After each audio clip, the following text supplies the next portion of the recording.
एक सकारात्मक विचार. चॅनेलला सबस्क्राईब आणि शेअर करा. आजपासून अमरावती शहरात अमरावती ग्रामीण पोलीस भरतीच्या प्रक्रियेला सुरुवात झाली आहे. अमरावती ग्रामीण पोलीस विभागात संवर्ग सेवा म्हणजे केडर सर्व्हिसच्या रिक्त पदांसाठी 214 जागा आहे आणि त्यासाठी एकूण तब्बल 22,000 उमेदवार पोलीस भरतीच्या परीक्षेमध्ये बसले आहेत. म्हणजे जागा 214 आणि उमेदवार तब्बल 22,000 असा एकूण गणित आहे. महाराष्ट्र राज्य पोलीस शिपाई पदभरती 2025-26 अंतर्गत अमरावती ग्रामीण पोलीस दलासाठी बुधवारी 11 फेब्रुवारीपासून भरती प्रक्रिया सुरू झाली आहे आणि 25 फेब्रुवारीपर्यंत चालणार आहे. आणि 10 ऑक्टोबर 2025 रोजी पदभरतीसाठी अर्ज भरण्यास सुरुवात झाली होती आणि 11 फेब्रुवारी 2026 मध्ये ही परीक्षा घेण्यात येत आहे. या पार्श्वभूमीवर दररोज पहाटे 5 वाजतापासून उमेदवारांची शारीरिक क्षमता चाचणी घेण्यात येत आहे. प्रतिदिन सुमारे 800 उमेदवारांची चाचणी घेण्याचे नियोजन पोलीस विभागाने केलेले आहे. पोलीस आयुक्त कार्यालयामागील जोग स्टेडियम स्थित पोलीस कवायत मैदानात ही चाचणी सुरू आहे. आता या पोलीस भरतीमध्ये तब्बल 21,000 उमेदवारांचा आकडा अचंबित करणारा आहे. तर 2025 मध्ये मुख्यमंत्र्यांनी 2022 व 23 मधील वयोमर्यादा ओलांडलेल्या उमेदवारांना एक विशेष बाब म्हणून 2024 आणि 25च्या पोलीस भरतीमध्ये अर्ज भरता येणार आहे अशी घोषणा केली होती. कदाचित त्यामुळे आताच्या 21,000 उमेदवारांमध्ये 2022 आणि 2023च्या उमेदवारांनी फॉर्म भरण्याची शक्यता पण असू शकते. त्यामुळे पोलीस भरतीची परीक्षा देणाऱ्या उमेदवारांचा आकडा तब्बल झालेला आहे.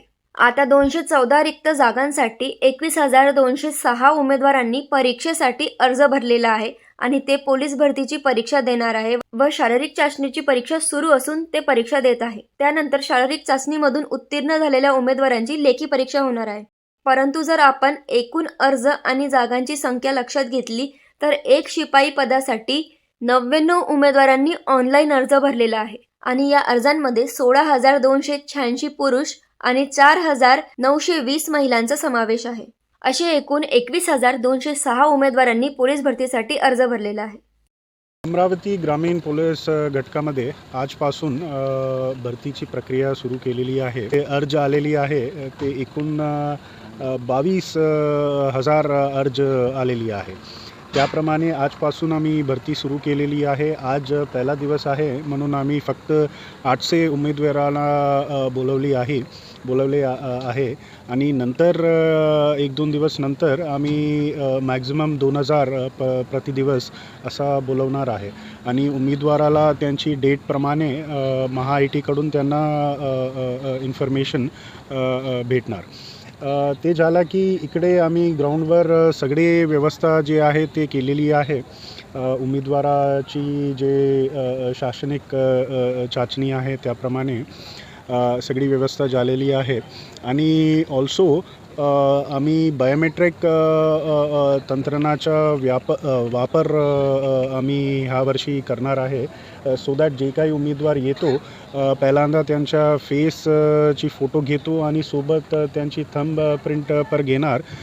सो दॅट नंतर कॅन्डिडेट ते चेंज होऊन आणखी दुसरी इंडिव्हिज्युअल त्यांच्या जागी ते होणार नाही, म्हणजे इम्पर्सनेशन सारखं काही होणार नाही तसा आम्ही दक्षता घेतो.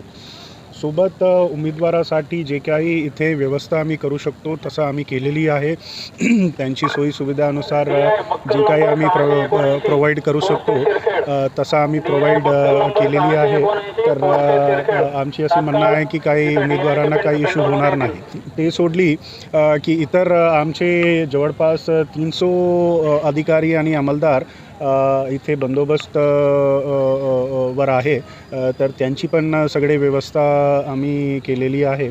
अँड आय एम शुअर की आमची टीम जे आहे हे पूर्णपणे आम्ही ते भरतीची जे प्रक्रिया जे आजपासून सुरू केलेली आहे आणि 26 फेब्रुवारीपर्यंत जे ग्राउंडची प्रक्रिया आहे त्यापर्यंत ते चालणार आहे. ते पूर्णपणे ट्रान्सपरंट आणि फेअर पद्धतीने आम्ही करणार अशी आमची कॉन्फिडन्स आहे. थँक्यू.